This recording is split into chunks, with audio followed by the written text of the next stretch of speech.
Assalamualaikum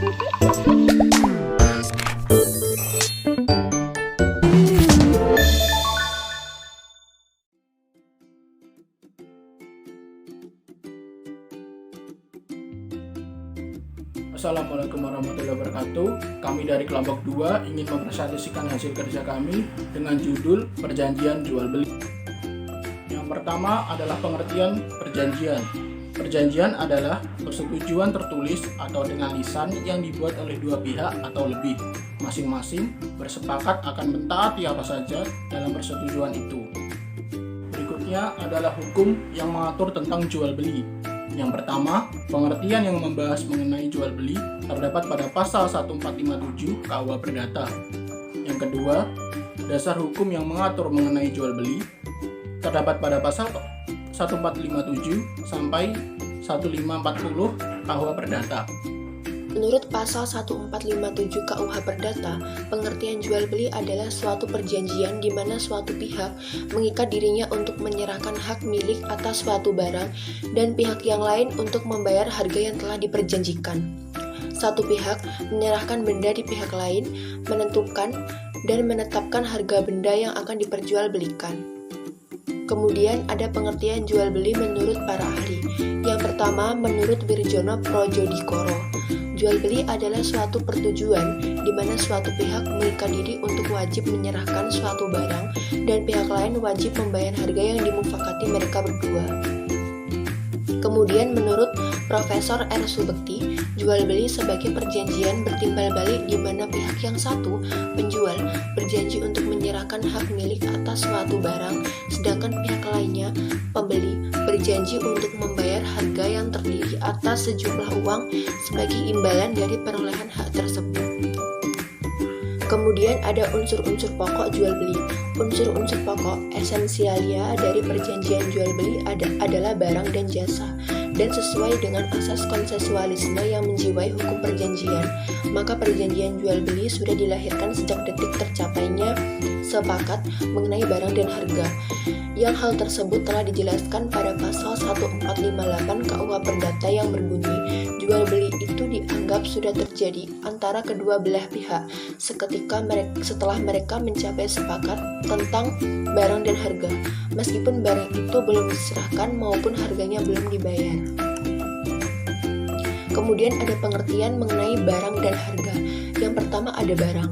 Barang adalah setiap benda, baik yang berwujud maupun tidak berwujud, baik bergerak maupun tidak bergerak, baik dapat dihabiskan maupun tidak dapat dihabiskan, dan dapat diperdagangkan, dipakai, digunakan, atau dimanfaatkan oleh pembeli atau pelaku usaha. Kemudian ada harga. Harga adalah senilai uang yang harus dibayarkan pembeli kepada penjual untuk mendapatkan barang atau jasa yang ingin dibelinya. Kemudian terjadinya jual beli. Jual beli itu dianggap sudah terjadi antara kedua belah pihak seketika setelah mereka mencapai sepakat tentang harga, tentang barang dan harga, meskipun barang itu belum diserahkan maupun harganya belum dibayar. Jual beli hanya bersifat obligatoir, yang artinya menurut KUH Perdata jual beli belum memindahkan hak milik. Ia baru memberikan hak dan meletakkan kewajiban kepada kedua belah pihak, yaitu hak pembeli untuk menuntut diserahkannya hak milik atas barang yang dijual. Kewajiban penjual sesuai dengan tabel yang sudah disediakan. Menurut BW 1474 tentang kewajiban penjual, yaitu menyerahkan barang-barangnya dan diatur dalam BW pasal 1475 sampai dengan 1490, menanggung kenikmatan tentram atas barang-barang dan juga menanggung terhadap cacat-cacat yang tersembunyi. Untuk selanjutnya penyerahan. Pengertian penyerahan kewajiban penjual. Penyerahan yaitu menyerahkan barang-barang yang dijual kepada pembeli. Kewajiban ini meliputi segala perbuatan yang menurut hukum diperlukan untuk mengalihkan hak milik atas barang yang diperjualbelikan dari si penjual kepada si pembeli. Yang harus diserahkan oleh penjual kepada pembeli adalah hak milik atas barangnya. Jadi bukan sekedar hanya kekuasaan atas barang tadi, melainkan hak milik atas barangnya. Artinya harus ada leveling yang secara yuridis. Ada 3 macam cara penyerahan, yaitu 1. Penyerahan barang bergerak, 2. Penyerahan barang tidak bergerak, dan ketiga penyerahan piutang atas nama. Beralihnya hak milik. Beralihnya hak milik diatur dalam KUH Perdata pasal 1459. Disebutkan dalam KUH Perdata 612, beralihnya hak milik itu merupakan benda bergerak kecuali tidak bertubuh dan menyerah nyata. Dalam KUH Perdata 613 disebutkan bahwa piutang atas nama dan benda tidak bertubuh lainnya. Yang kedua, akta dan pemberitahuan serta pengakuan. Dalam 614 KUH Perdata disebutkan bahwa benda tidak bergerak. 616 sampai dengan pasal 620 dihapus. UU PA 5/1960 dan PP 10/1961, akta jual beli dan PPAT. Penyerahan menurut hukum internasional. Pasal 30-52 United Nations Convention on Contract for the International Sale of Goods mengatur tentang kewajiban pokok dari penjual, yaitu pertama, menyerahkan barang, kedua, menyerahkan dokumen, ketiga, memindahkan hak milik. Cara penyerahan. Pertama, penyerahan barang bergerak dilakukan dengan penyerahan yang nyata atau menyerahkan kekuasaan atas barangnya secara nyata. Hal tersebut terdapat dalam pasal 612 KUH Perdata. Yang kedua, penyerahan barang tidak bergerak dilakukan dengan pembuatan akta jual beli oleh penjabat pembuat akta tanah atau PPAT, dan ini diatur dalam UU Pokok Agraria Nomor 5 Tahun 1960. Jika penyerahan piutang atas nama dilakukan dengan pembuatan sebuah akta yang diberitahukan kepada si berutang, disebutkan dalam akta sesi pasal 613 KUH Perdata. Selanjutnya akan diserahkan oleh teman saya. Menanggung kenikmatan tentram atas barang dan menanggung terhadap cacat-cacat tersembunyi. Menanggung atau menjamin free waring atas barang yang dijual. Penanggungan tersebut adalah untuk menjamin dua hal, yaitu yang pertama adalah untuk menjamin penguasaan barang yang dijual secara aman dan tentram. Yang kedua adalah untuk menjamin terhadap adanya cacat barang tersebut yang tersembunyi. Menjamin aman hukum. Kewajiban untuk menanggung kenikmatan tentram merupakan konsekuensi daripada jaminan yang oleh penjual diberikan kepada pembeli, bahwa barang yang dijual itu adalah sungguh-sungguh miliknya sendiri, yang bebas dari suatu beban atau tuntutan dari pihak lain. Oleh karena itu, hukum perjanjian itu pada asasnya merupakan hukum pelengkap. Kedua belah pihak diperbolehkan dengan janji-janji khusus memperluas atau mengurangi kewajiban mereka. Mereka diperbolehkan mengadakan perjanjian bahwa si penjual tidak akan diwajibkan menanggung sesuatu apapun, namun dengan batasan yang diatur dalam pasal 1494 sampai 1495 KUH Perdata, yang dimana isinya pasal 1494 KUH Perdata adalah meskipun telah diperjanjikan bahwa penjual tidak akan menanggung sesuatu apapun, ia tetap bertanggung jawab atas akibat dari suatu perbuatan yang dilakukannya. Segala persetujuan yang bertentangan dengan ini adalah batal. Dan isi dari pasal 1495 KUH Perdata adalah dalam hal ada janji yang sama, jika terjadi penuntutan hak melalui hukum untuk menyerahkan barang yang dijual pada seseorang, maka penjual wajib mengembalikan uang harga pembelian, kecuali bila pembeli sewaktu pembelian diadakan telah mengetahui adanya penghukuman untuk menyerahkan barang yang dibelinya itu, atau membeli barang itu dengan menyatakan akan memikul sendiri untung ruginya.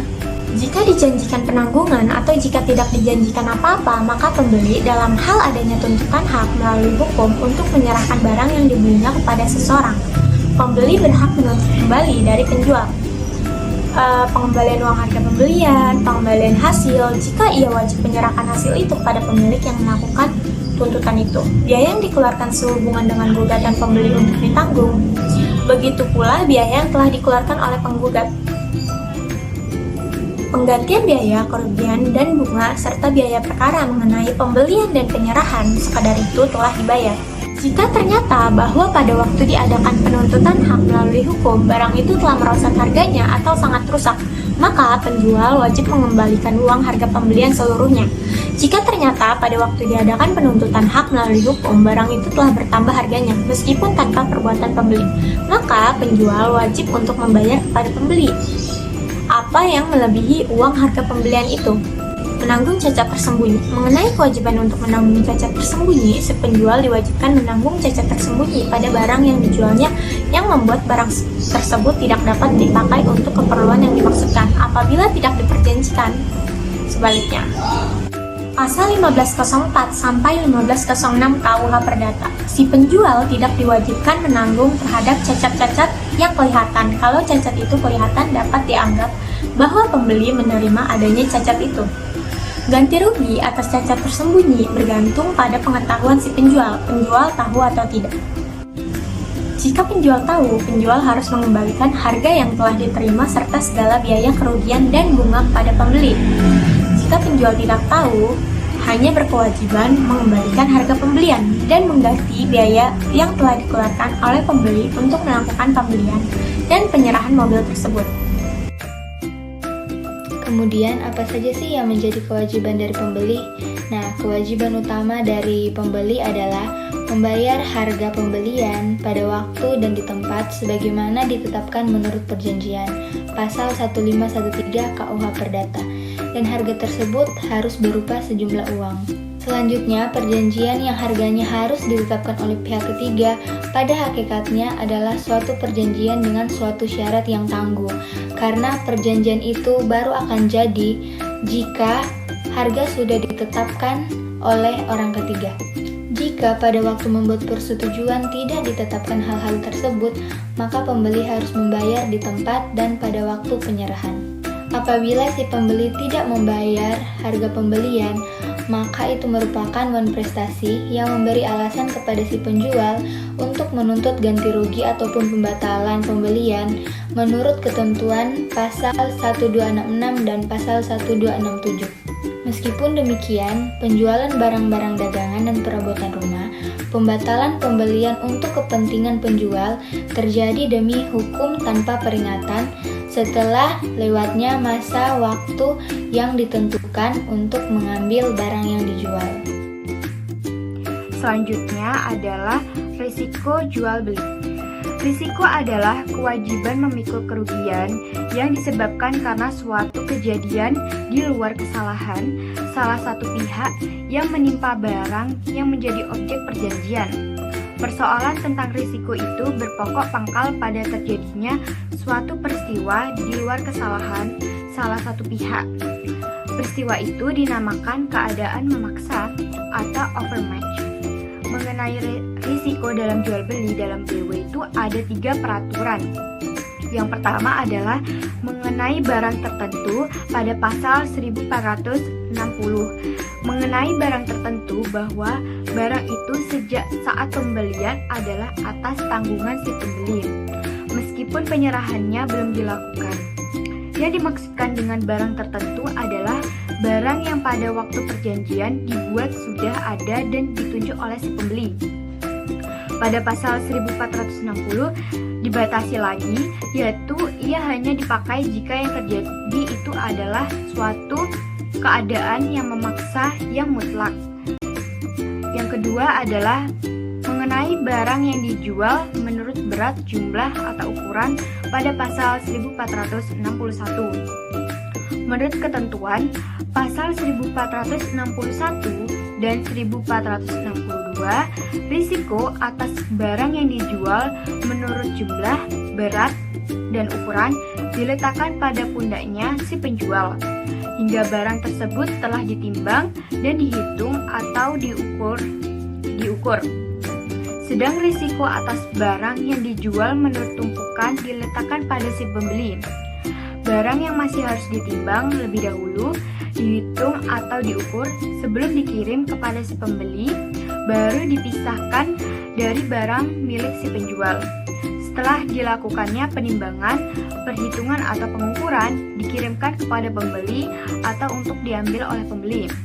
Selanjutnya, yang ketiga adalah mengenai barang-barang yang dijual menurut tumpukan pada pasal 1462. barang yang dijual menurut tumpukan dapat dikatakan sudah dari semula disendirikan atau dipisahkan dari barang-barang milik penjual lainnya, sehingga sudah dari semula dalam keadaan siap untuk diserahkan kepada pembeli.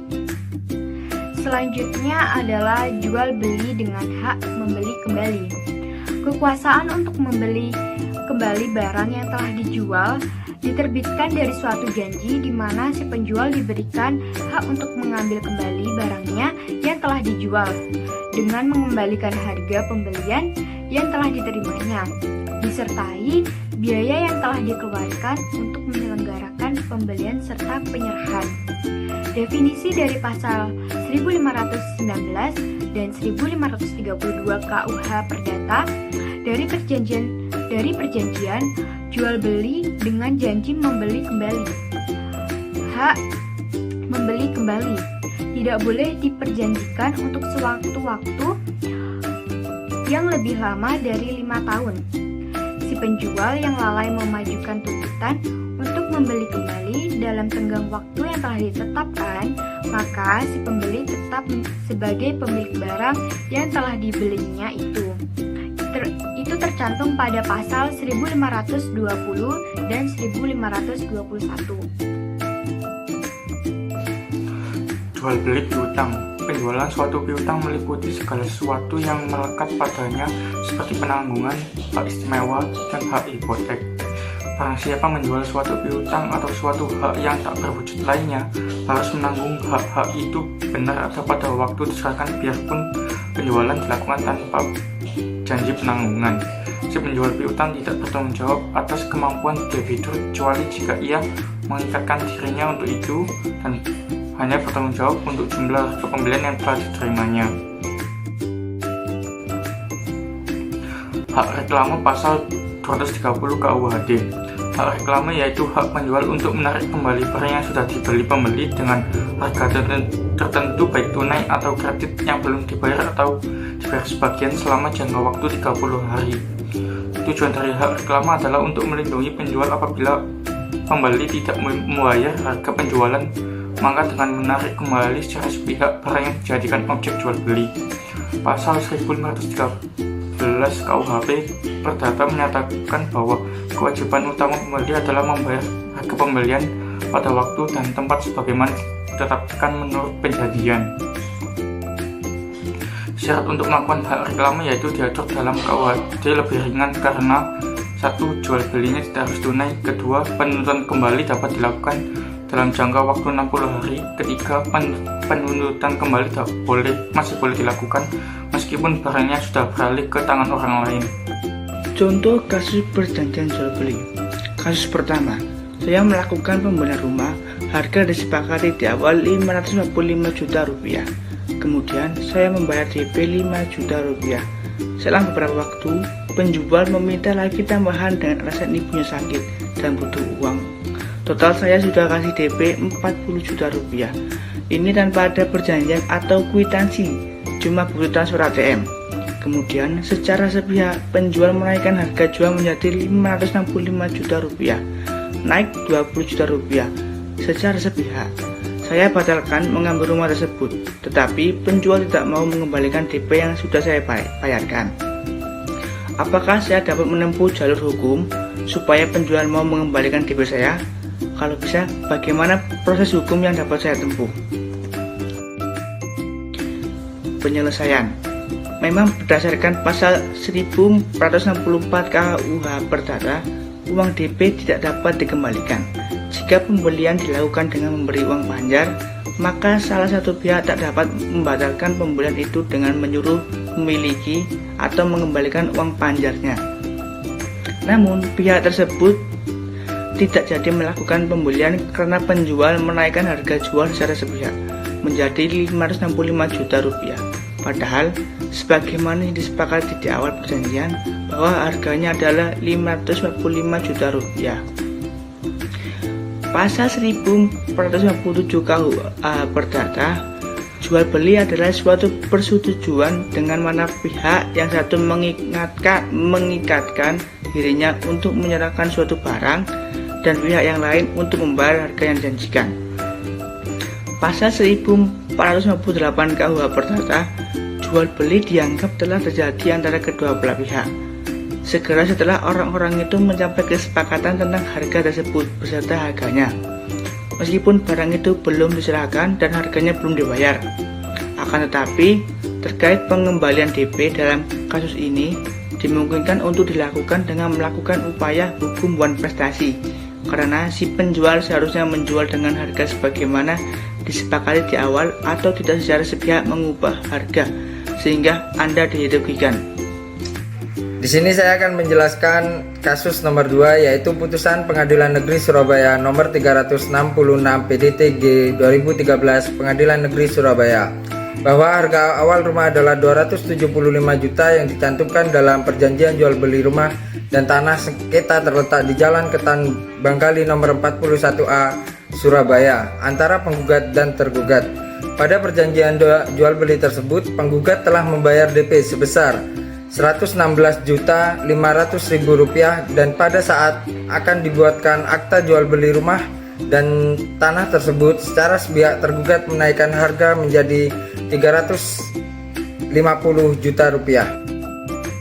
Dan cara penyelesaiannya adalah majelis hakim dalam putusannya menyatakan bahwa jual beli rumah tersebut harus pada perjanjian awal, sehingga tergugat harus menyerahkan sertifikat HGB nomor 828 serta rumah tanah sengketa dan juga memerintahkan penggugat untuk membayar kekurangan harga rumah dan tanah sengketa sejumlah Rp158.500.000 kepada tergugat. Kasus 3. A dan B mengikatkan dirinya dalam PPJP untuk 1 unit apartemen. A telah menyerahkan apartemen tersebut dan B sudah membayar uang sebesar 75% dari harga yang disepakati. Bahwa A dan B sepakat untuk mengikat diri dalam AJB setelah jangka waktu 5 tahun sejak PPJP. Dalam perjalanannya, A menambahkan harga pasar dan bukan berdasarkan harga awal yang disepakati. Dalam AJB, A sebagai penjual meminta B sebagai pembeli membayar berdasarkan addendum yang dibuat pihak tersebut. Lalu pembeli menolak membayar karena merasa dirugikan oleh perbuatan A. Perbuatan A dapat digolongkan ke dalam prestasi atau perbuatan melawan hukum. Penyelesaiannya, diasumsikan bahwa dalam perjanjian tersebut tidak pernah dilakukan perubahan atau penambahan addendum, karena tidak pernah disetujui B pembeli sebagai salah satu pihak yang terikat di dalamnya. Berdasarkan ketentuan pasal 1338 junto 1320 Kitab Undang-Undang Hukum Perdata, perjanjian pengikatan jual beli PPJP apartemen antara A sebagai penjual dan B sebagai pembeli sudah mengikat dan berlaku sebagai undang-undang bagi para pihak yang terikat di dalamnya, sehingga tidak dapat dirubah atau ditambahkan secara sepihak oleh penjual apartemen tersebut. Oleh karena itu, sesuai dengan pasal 1404 KUH Perdata, jika A sebagai penjual apartemen tersebut menolak pembayaran dari B sesuai harga yang disepakati dalam PPJP, maka B dapat melakukan penawaran pembayaran, dan apabila A masih juga menolak menerima pembayaran dengan berbagai alasan, maka B dapat melakukan penitipan sisa uang pembayaran dengan berbagai alasan. Penitipan sisa uang pembayaran tersebut ke pengadilan, dan selanjutnya B dapat mengajukan gugatan dengan dasar prestasi dengan tuntutan agar pengadilan hukum